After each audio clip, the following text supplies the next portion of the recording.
আমাদের ক্যামটা ইনস্টল হয়ে গেল। ইঞ্জিনটা ক্লিন করে নিলাম একদম সুন্দর করে, পার্টসগুলো সব সুন্দর করে ক্লিন করে নিছি, প্রিমিয়ামগুলো। শুরু করছি মহান সৃষ্টিকর্তার নামে। হোয়াটসঅ্যাপ গাইস, কেমন আছেন আপনারা সবাই? আসলে ভালো আছেন নিশ্চয়ই, আমি নিজে ভালো আছি আপনাদের দোয়া আশীর্বাদে। তো আপনারা দেখতে পাচ্ছেন আমার হাতে একটা টাইমিং চেন, আর মূলত এই বাইকটা হচ্ছে অ্যাপাচি RTR 2V একটা বাইক। তো আমরা টাইমিং চেন ইনস্টল করব, মানে সেটিং করব। তো টাইমিং চেনটা আমরা যেটা টিভিএস কোম্পানির সেটা ইনস্টল করব। আর কারণ হচ্ছে যে টিভিএস এর টাইমিং চেনগুলো খুব তাড়াতাড়ি নষ্ট হয় না এবং অনেক দিন লংজিভিটি হয়, এবং কোম্পানির যে টাইমিং চেনটা সেটা অনেক টাকা দাম, প্রায় আপনার 1300 টাকার মতো প্রাইস। তো যাই হোক, আমরা অরিজিনাল যে টাইমিং চেনটা ছিল সেটাই ইনস্টল করব। আর বাইকটা চলছে মোটামুটি 50,000 কিলোমিটারের মতো। তো এতদিনে একবারও টাইমিং চেন পরিবর্তন করা হয়নি। এটা যারা টিভিএস বাইক ইউজ করে তারা ভালো বলতে পারবেন যে টিভিএস এর টাইমিং চেন এত তাড়াতাড়ি নষ্ট হয় না। আর আমাদের দেখতে পাচ্ছেন একটা পাতির মতো, এটা হচ্ছে একটা সার্ক্লিপ, মানে লকের মতো কাজ করে। মূলত এটা হচ্ছে ক্যামটা যে আছে, ক্যামটার ওখানে লক হিসেবে কাজ করে। ক্যামটা যেন নড়ানড়ি না করে হেঁটে, যার মানে সেখানে লক হিসেবে কাজ করে। তো আমরা এটা সুন্দর করে বসাই দিলাম, এখন আমরা ক্যামটা বসাই দেবো। আর মূলত এই লকটা অনেকে আছেন কি স্পেয়ার পার্টসগুলো যখন পরিষ্কার করেন, পরিষ্কার করার সময় পুরাতন তেলের সঙ্গে ফালাই দেন। তো এটা আসলে একটা ভুল। তখন অনেক সময় অনেক মেকানিক্স ভাইরা আছেন যে এটা তখন অনেকে জানেও না যে এখানে ইভেন লক থাকে। তো যাই হোক, সেটা আমরা দিয়ে নিলাম। এখন আমার হাতে দেখতে পাচ্ছেন এই যে ছোটো একটা পিন, এই পিনটা মূলত যদিও একটা পিনের মতো, কিন্তু এটা সেন্টার পিন হিসেবে কাজ করে। আর এটা হচ্ছে টাইমিং স্প্রকেটের সেন্টার পিন হিসেবে কাজ করে। তো এটা আমরা এখন দেবো না, আমরা টাইমিং স্প্রকেটটা যখন ইনস্টল করবো তখন আমরা দেবো। তো তার আগে আমরা টাইমিং চেনটা ইনস্টল করে ফেললাম, এখন আমরা স্প্রকেটটা ইনস্টল করব।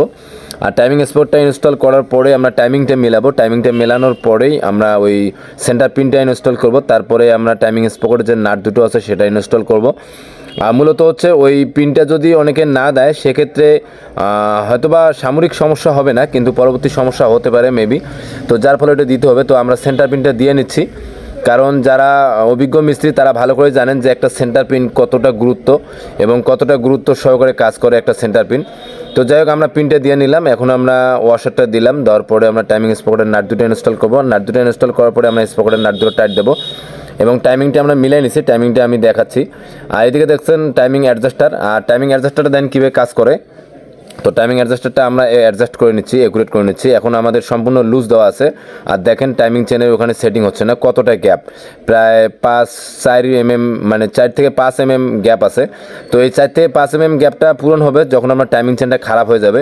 তো আমরা একদম অ্যাডজাস্ট করে নিলাম অ্যাডজাস্টারটা। এখন দেখেন কীভাবে বসে গেল। তো এটা যদি আপনার পুরাতন চেনটা হয়তো তাহলে কিন্তু এমনিতে চলে যাইতো, যেহেতু নতুন চেন সেক্ষেত্রে আমাদের অ্যাডজাস্টারটা অ্যাডজাস্ট করে নেওয়ার প্রয়োজন হলো। তো প্রয়োজন হওয়ার পরে আমরা সেট করলাম। তো যাই হোক, অ্যাডজাস্টারের নাটগুলো আমরা টাইট দিয়ে নিচ্ছি। টাইট দেওয়া হয়ে গেলে তারপরে আমরা টাইমিং স্প্রকেটের নাটগুলো টাইট দেবো। তো এখন আমরা লাগাবো সেলফের, এইখানে দেখতে পাচ্ছেন একটা ওয়াশার। তো মূলত এটা স্প্রিংয়ের মতো কাজ করে। এটা সেলফের যে ওয়ান ওয়ে সেটটা আছে, ওয়ান ওয়ে সেটের ওখানে যে সেকেন্ডারি পেনিয়ামটা আছে সেই পেনিয়ামটাকে স্প্রিংয়ের মতো কাজ করে, যাতে সেই সেকেন্ডারি পেনিয়ামটা ওয়ান ওয়ে সেট থেকে বাইর হয়ে না যায়। এই হচ্ছে সেকেন্ডারি পেনিয়াম। তো সেকেন্ডারি পেনিয়ামটা আমরা ইনস্টল করলাম। এখন প্রাইমারি পেনিয়ামটা ইনস্টল করব সেলফের। আর প্রাইমারি পেনিয়ামটার বডিতেই ওই সাইক্লিপটা থাকে আর কি, মানে লকের মতো যেটা কাজ করে। আর সেটা এই ম্যাগনেটের পিছনে এখানে যে ওয়ান ওয়ে সেটটা, যে ওয়ান ওয়েটা দেখতে পাচ্ছেন, ওয়ান ওয়েটার এখান থেকে যেন সেকেন্ডারি পেনিয়ামটা বাইরের দিকে না যায়, সেখানে স্প্রিং হিসেবে অনেকটা কাজ করে। তো মূলত আমরা এখন ম্যাগনেটটা সেট করব। ম্যাগনেটটা সেট হলে তারপরে আমরা টাইমিং স্প্রকেটের নাটগুলো টাইট দিয়ে নেব।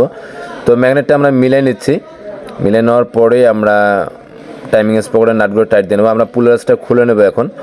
তো যাই হোক, আমরা এখন টাইমিং স্প্রকেটের নাটগুলো টাইট দিয়ে নিচ্ছি। নাট দুটো টাইট হয়ে গেলে তারপরে বাকি কাজগুলো করব। আর যারা অ্যাপাচি বাইক চালান তারা ভালো করে জানেন যে অ্যাপাচির টাইমিং চেন খুব সহজে নষ্ট হয় না এবং খুব তাড়াতাড়িও নষ্ট হয় না।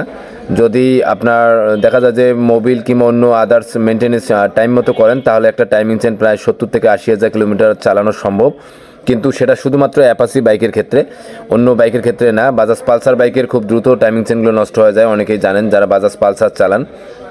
তো টাইমিংটা আমরা মিলে দেখতেছি। এই টাইমিংটা এখান থেকে এই যে টি এখান, তারপর উপরের দিকে। তো এখানে মার্কটা হবে আপনার এইদিকে, দেখেন ভালো করে খেয়াল করেন। উপর দিকে আমাদের সেন্টার পিনের মাপটা আছে আর বাম দিকে আছে মাপটা। তো আমরা এখন সিলিকন আটা ইউজ করব হেডের কাভারে, কারণ হেডের কাভারটার মধ্যে যেহেতু গ্যাসকিট নাই, তো সেক্ষেত্রে আমাদের সিলিকনটা ব্যবহার করতে হবে। সিলিকনটা যদি আমরা ব্যবহার না করি তো সেক্ষেত্রে হবে কি হালকা লিকেজ করতে পারে মোবিল, তার জন্য ধুলা ময়লা লেগে যেতে পারে। তো যাক সিলিকনটা দেওয়া হয়ে গেলো। এখন আমরা হেডের কাভারটা মানে টপের কাভারটা ইনস্টল করব। ইনস্টল করার পরে তারপর টপের কাভারের নাটগুলো ইনস্টল করব, তার পরবর্তীতে আমরা বাইকটা স্টার্ট দেবো। তো আমরা নাটগুলো ইনস্টল করতেছি। আর যারা নতুন প্লিজ আমার পেজটা ফলো দিবেন, লাইক কমেন্ট শেয়ার করবেন, ফলো দিয়ে সাথে থাকবেন আর বাইকে নিয়ে নতুন ভিডিও দেখবেন। ভালো থাকবেন সবাই, ধন্যবাদ।